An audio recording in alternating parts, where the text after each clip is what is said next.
High friend good evening केमन आछो सबाई आशा करी भालो आछो आमी खूब भालो आछि। आज के प्रतिदिनेर मतन आजकेও चले एलाम जिमनास्टिक क्लासे। आज के एकटु लेट हये गेছে যখন আমি এসে পৌঁছালাম দেখলাম ব্যায়াম শুরু হয়ে গেছে। সকাল থেকে বিকেল পর্যন্ত প্রচণ্ড ব্যস্ত ছিলাম। হাজবেন্ডের সাথে একটু বেরোনো ছিল, কিছু টুকটাক কাজ ছিল, তারপরে ঘরে রান্না বান্না সব সেরে সেরে মানে সারতে সারতে অনেকটা বেলা হয়ে গেল। বাবিকে বললাম ক্লাসে আসবো না, মাথা তো পাগল করে দিল কতক্ষণে ব্যায়ামে আসবো।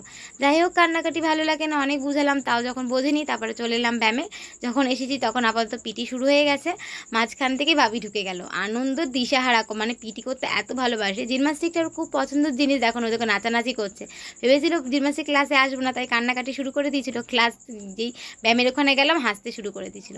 একটু বিশ্রাম নিচ্ছিলাম, বিশ্বাস করো সকাল থেকে এত পরিমাণে ব্যস্ত ছিলাম, বিশ্রাম নেওয়ার টাইম পাইনি। এখানে এসেই আমি জাস্ট একটু বসলাম, বসলাম তোমাদেরকে বলতে পারি আমি বসলাম। দেখো আমি বসে আছি আর বাবিরা ব্যায়াম করছে। এদিকে পিটিটা হওয়ার পরে একটু হাফ টাইমে তো জল খাওয়ার জন্য রেস্ট নেওয়ার জন্য দেয়, তারপরে আমাদের জিমনাস্টিকটা স্টার্ট হয়ে যায়। বাবি তো খুব মজা, আমাকে বলছিল দেখো আমি চলে এসেছি। যাই হোক ও যেটা ভালোবাসে সেটাই ভালোবেসে যদি কিছু শেখা হয় সেটা কিন্তু খুব সুন্দরভাবে শিখতে পারে, কোনো জোর জবরদস্তি করতে হয় না। পড়াশোনাটা নিয়ে যেমন জোর করতে হয়, জিমনাস্টিকটাকে নিয়ে একদমই জোর করতে হয় না। ও খুব ভালোভাবে মন দিয়ে জিমনাস্টিকটা করে, আমার বেশ ভালোও লাগে। তারপরে হাফ টাইম হওয়ার পরে ওদের আবার কিন্তু ব্যায়াম শুরু হয়ে গেল।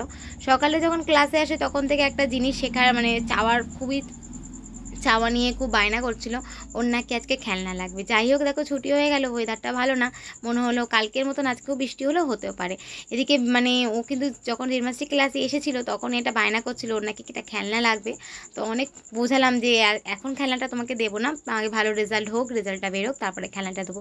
কিন্তু একদমই না, আমাকে মারছে। ওর নাকি বডি বিল্ডার, বডি দেখাচ্ছে, আজকে ওর মানে খেলনা লাগবেই, মাথা পাগল করে দিল। দেখি যদি কিছু কম মানে খেলনা পাই তাই জন্য দেবো। ও করে যত সাইজের ছোট খেলনা আছে তোমাকে সেই খেলনাটা দেবো, বড় কোনো খেলনার দিকে তাকাবে না।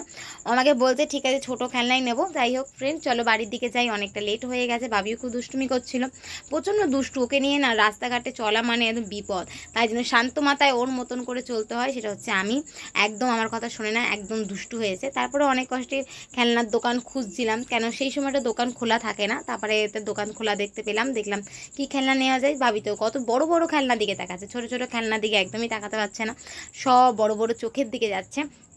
বোঝানোর চেষ্টা করছি কত করে যে ভাবি ছোট ছোট খেলনার দিকে তাকাও, মামার কাছে টাকা নেই, বড় বড় খেলনা সবসময় পাপার কাছ থেকে কিনতে হয়। কিন্তু কে বোঝে বলো তো। বড় বড় খেলনা দেখতে পাচ্ছে, বড় বড় খেলনা দিকে রোবট কন্ট্রোল, এই কন্ট্রোল সেই কন্ট্রোল, ওসব খেলনা লাগবে। যাই হোক ওকে আমি ওসব গাড়ি কিনে দেবো না, কেন ঘরে আপাতত অনেকগুলো গাড়ি রয়েছে। কি করে কি জানি গাড়িগুলো নিয়ে তো ভেঙে চুরি এক করে দেয়। এই দেখো এই খেলনাটা লাস্ট পর্যন্ত দেখলো, আমার বেশ ভালো লাগছিলো ছোটোখাটোর মধ্যে এই গাড়িটা, বাট ওই গাড়িটা ওর নাকি পছন্দ না। দেখা যাক লাস্ট পর্যন্ত ভাবি কোন খেলনাটা নেয়, কেন এদিকে আমার লেট হয়ে গেছে, বাড়িতে গিয়ে খাওয়া দাওয়া করে আবার পড়তেও যেতে হবে। ওয়েদারটা একদমই ভালো না, আমি আবার রেনকোট নিয়ে আসিনি, বৃষ্টি পড়লে কিন্তু আবার সেদিনের মতন আমাকে রাস্তায় আটকে যেতে হবে। সেটাই ভাবিকে বুঝাচ্ছিলাম যে খেলনা নেওয়া তাড়াতাড়ি নাও, কেন খুবই লেট হয়ে গেছে। এদিক ওদিক করতে করতে লাস্ট পয়েন্ট ওর নাকি ডাইনোসর পছন্দ হলো। দেখো লাস্ট ফিনিশিং ওর এই ডাইনোসরটাই পছন্দ হলো, এইটা নিয়েই নাকি ও খেলবে। তারপরে চলো ফ্রেন্ড বাড়ি থেকে যাই, অনেক কষ্টে খেলনা পছন্দ করলো। যাই হোক খেলনাটা যে পছন্দ হয়েছে সেটাই অনেক কথা। তারপরে চলে গেলাম। এদিকে দেখো মাঝ রাস্তায় গাড়ি নিয়ে দাঁড়িয়ে রয়েছি, কেন বলো তো তোমাদেরকে বলছি। তারা মাঝ রাস্তায় আমি গাড়ি নিয়ে কেন দাঁড়িয়ে রয়েছি, মাঝ রাস্তায় গাড়ি নিয়ে দাঁড়িয়ে রয়েছি এই কারণে, ওর নানের সাথে দেখা হয়ে গেছে। নান মানে ওর দাদুর সাথে দেখা হওয়ার পর ওনাকে সিঙ্গারা খাবে, খেলনাও দেখাবে। ওই দেখো দাদু দাঁড়িয়ে রয়েছে আর সিঙ্গারার দোকানে ভাবির জন্য দুটো সিঙ্গারা দিল, গরম গরম সিঙ্গারা ভাজছিল, বেশ ভালো লাগে গরম গরম সিঙ্গারা। নিয়েছে তো ওকে, বাট ও খাবে না, সব যাবে ওর মায়ের আর বাবার পেটে। তাই এক ফ্রেন্ড চলো বাড়িতে যাই, অনেক লেট হয়ে গেছে। এই জিমনাস্টিক ক্লাস বেরিয়ে আবার খেলনা কেনা, এই নানের সাথে দেখা করা, অনেকটা লেট। এই দেখো কত কাজকর্ম করে বাড়িতে এসে দেখি দরজা বন্ধ। আর্যর পাপা ভেতর দিয়ে বাইরে দিয়ে সব দরজা দিয়ে বাবু ঘুমাচ্ছে। আমরা সারাদিন খাটতে জীবন যাচ্ছি, আর বাবু দেখো দরজা আটকে ঘুমাচ্ছে। ফোন করছি, ফোন ধরছে না, দেখি কতক্ষণ ডাকা যায়। বাবি তো চিলে পাপা করে ডাকছে, এদিকে দরজা দিয়ে বাবু খুব সুন্দর করে ঘুমাচ্ছে আর আমরা বাইরে দাঁড়িয়ে রয়েছি। যাই হোক ফ্রেন্ড অনেক কষ্ট করে বাবাকে ডাক দেওয়াতে বাবা দরজা খুলে দিল, আর বাবি লাস্ট পর্যন্ত হাত পা মুখ ধুয়ে ওকে উঠিয়ে দিলাম। উঠিয়ে কি আর কোনো দিকে তাকায়, খাওয়া দাওয়া বন্ধ নেই। এখন বলছে খাবো না, পরে খাবো, খেলনা নিয়ে বসে পড়েছে।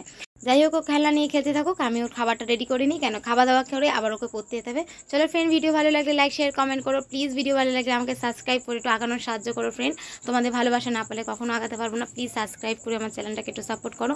অনেক অনেক অনেক ভালোবাসো। নেক্সট ভিডিও আবার আনবো। Tata friend.